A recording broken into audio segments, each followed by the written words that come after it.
শোনো তুমি ওইটা বলো তো যে চলে হন হন চলে হন হন ছোটে ছোটে পন পন ঘোরে ঘোরে ঘোরে কি কি বন বন বন বন তারপর শীতে শীতে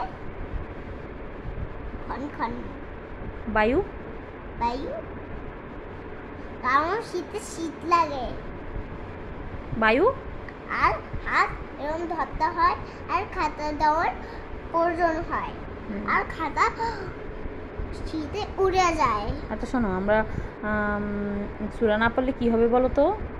আমরা যদি সূরা না পড়ি তাহলে কি হবে? আল্লাহ আল্লাহ আগুনে পুড়িয়ে দিবে।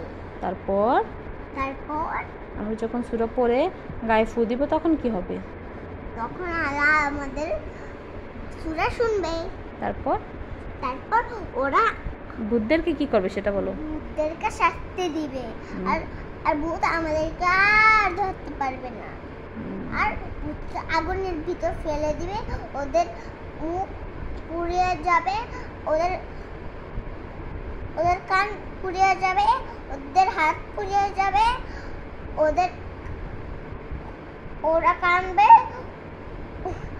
ওরা কান্না করে পানিও মিশে যাবে আগুনের সাথে আর আগুন পানি বের হবে আর ওদের চোখে চলে যাবে, ওদের চোখটা জ্বলবে। আচ্ছা শোনো তখন ওদের যখন আমার মাথায় শ্যাম্পু দিয়ে